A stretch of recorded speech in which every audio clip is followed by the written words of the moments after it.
큐티라이프 김목사입니다. 베드로전서 1장입니다.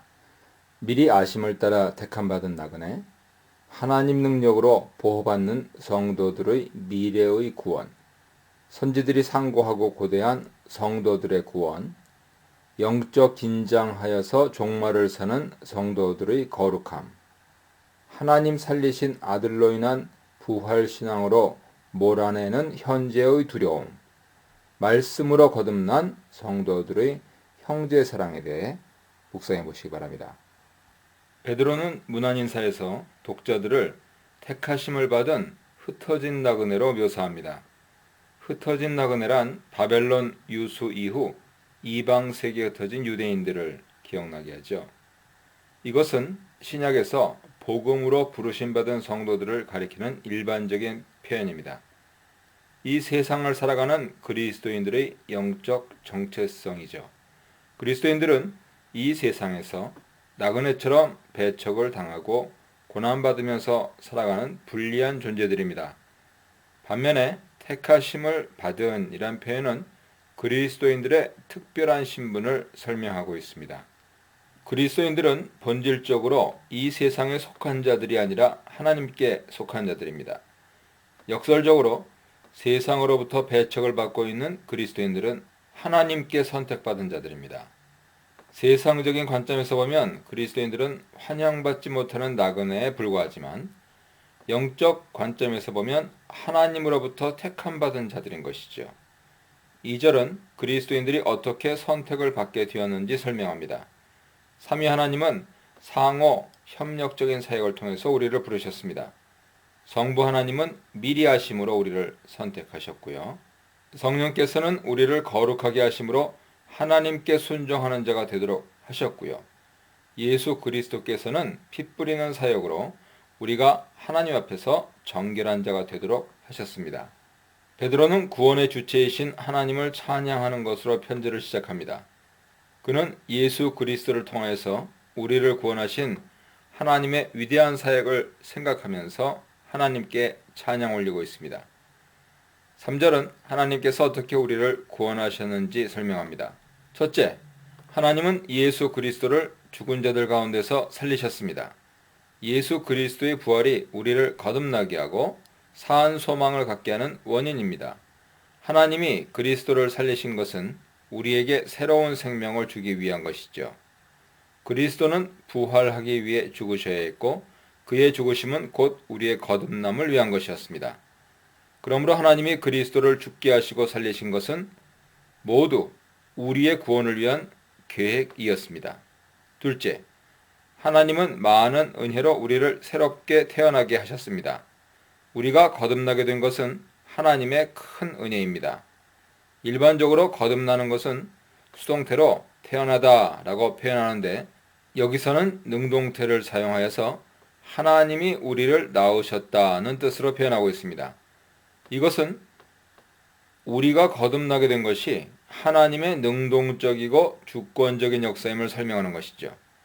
그 많으신 긍휼로 라는 표현은 우리를 거듭나게 하신 것이 하나님의 큰 긍휼의 표현이라는 것입니다. 하나님은 부활하신 그리스도를 주로 고백하는 자들에게 긍휼을 베푸시고 그들의 아버지가 되십니다. 셋째, 우리는 새롭게 태어남으로 산 소망을 갖게 되었습니다. 4절은 그리스도의 죽으심과 부활하심을 통하여 우리에게 주어진 구원이 얼마나 위대한 것인지 설명합니다. 이 구원은 우리에게 미래에 주어질 기업인데 이것은 세상적인 기업보다 더 위대하고 가치 있는 것입니다. 이 구원의 위대함을 세 가지 측면에서 설명하고 있습니다. 첫째, 그것은 썩지 않는 것입니다. 세상적인 기업은 모두 썩고 부패합니다. 그러나 하늘에 보관되어 있는 우리의 구원은 죽음으로 인한 부패로부터 영향받지 않습니다. 둘째, 그것은 더럽혀지지 않습니다. 우리의 구원은 고귀하고 정결한 것입니다. 그것은 세상의 부정함이나 도덕적 불결함으로부터 완전히 벗어나 있는 것입니다. 셋째, 쇠하지 않는 것입니다. 이것은 시간의 영향으로부터 자유함을 의미합니다. 세상적인 것은 모두 시간의 지남에 따라서 변질되고 퇴색하지만 우리의 구원은 영원히 그 가치가 변하지 않습니다. 이 구원의 기업은 하나님께서 우리를 위해서 하늘에 간직해 두신 것입니다. 5절은 우리가 그 기업을 받을 때까지 하나님이 우리를 보호하고 지키신다는 사실을 설명하고 있습니다. 하나님은 우리의 기업만을 하늘에 간직하고 계신 것이 아니라 또한 우리도 지키고 계십니다. 우리를 지키시는 목적은 약속된 기업을 받도록 하기 위함이죠. 6절로 9절은 성령에 대한 언급이 없지만 2절에서 언급한 성도들을 거룩하게 하는 사역으로서 성령의 사역을 간주할 수가 있습니다. 6절은 근심과 기쁨이란 단어가 서로 대조되면서 그리스도인들이 근심 가운데서도 기뻐해야 한다는 사실을 강조하고 있습니다. 원래 6절은 우리가 그 가운데 크게 기뻐한다라는 표현으로 시작합니다. 한글 성경에는 이 표현이 문장 마지막에 나타나 있습니다. 기뻐하는 이유는 5절과 관련되어 있죠. 그리스도인들은 말세에 나타날 썩지 않고 더럽혀지지 않고 쇠하지 않는 기업을 이어받을 수 있도록 하나님께서 능력으로 보호하십니다. 그러므로 우리는 크게 기뻐하지 않을 수 없죠. 6절의 나머지 내용은 그리스도인들이 처해 있는 고통스러운 현실에 대해 설명하는 것입니다. 그리스도인들은 나그네로 살아가는 이 세상에서 필연적으로 여러 가지 시험을 받을 수밖에 없습니다. 여러 가지 시험은 당시 독자들이 받았던 여러 종류의 핍박과 고난을 가리키는 것이죠. 그들의 생명을 위협하는 불시험까지 포함되어 있었고 그 고통은 그리스도께서 당하신 십자가 고통에 참여하는 것과 같은 것일 수도 있습니다. 그럼에도 불구하고 그리스도인들은 기뻐할 수 있습니다. 왜냐하면 시련으로 인한 고통은 잠시 후에 지나가게 되지만 그 후에 주어질 영광은 영원할 것이기 때문입니다. 그리스도인들은 역설적인 존재들입니다. 근심할 수밖에 없는 상황에서도 기뻐할 수 있는 자들이죠. 7절은 시험의 목적을 설명합니다. 그리스도인들이 이 세상에서 시험을 받게 되는 것은 그들의 믿음이 정련되어서 완전한 것으로 거듭나도록 하기 위한 것입니다. 이렇게 단련된 믿음은 얼마나 귀한 것인가? 그것은 불로 단련된 금보다 더 귀한 것입니다. 여기서 믿음의 정령과 금의 단련이 서로 대조되어 나타나고 있죠. 이 세상에서 가장 귀한 금도 불의 단련을 통해서 태어나는 것입니다. 그러므로 금보다 더 귀한 믿음은 마땅히 그보다 더 엄격한 정련을 통해서 태어나게 되지요. 불로 정련된 금은 없어질 것입니다. 금은 일반적으로 없어지지 않는 영원한 가치를 설명할 때 사용되는 것이지만 베드로는 여기서 금조차도 정련된 믿음에 비하면 없어지고 사라지는 것이라고 말합니다. 정련된 믿음의 결과는 칭찬과 영광과 존귀를 얻게 되는 것입니다. 이 영광은 금의 영광보다 더 귀합니다. 8, 9절은 보이지 않는 것에 관심을 두는 믿음의 특징을 소개합니다.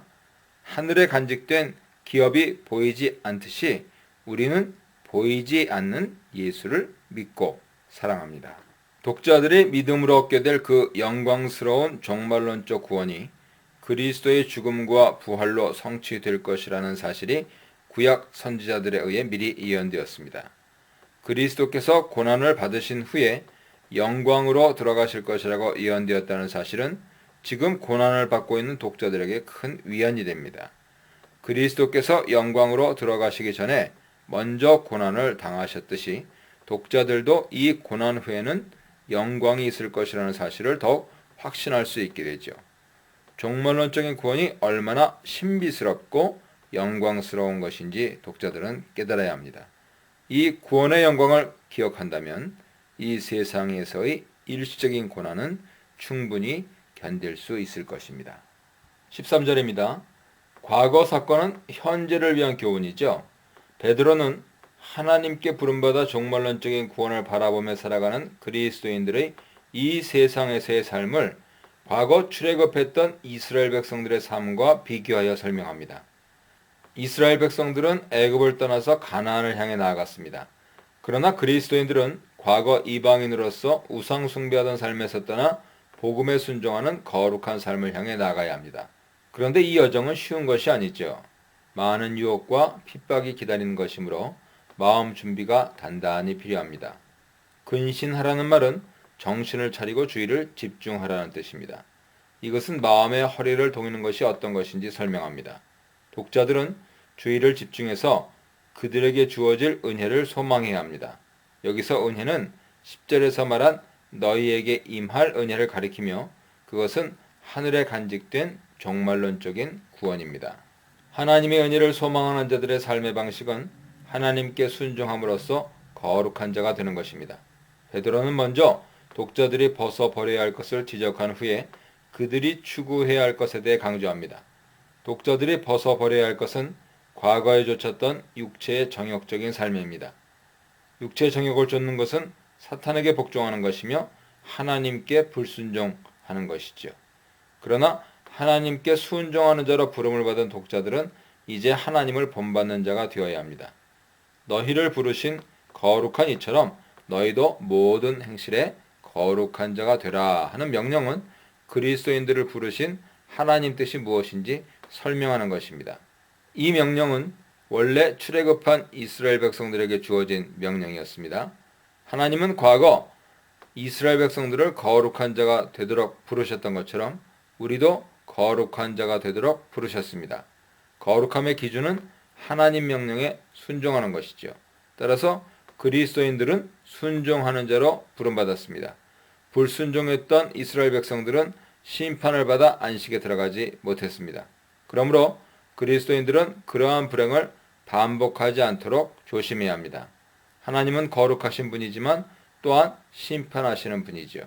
심판에 있어서 공명정대하시기 때문에 사람을 외모로 판단하지 않으십니다. 오로지 각자 행위에 따라 판단하십니다. 외모로 판단하지 않으신다는 것은 어느 누구에게도 특별한 호의를 베풀지 않으신다는 뜻입니다. 베드로는 이 표현을 사도행전 10장 34절에서 유대인과 이방인을 차별하지 않는다는 뜻으로 사용했습니다.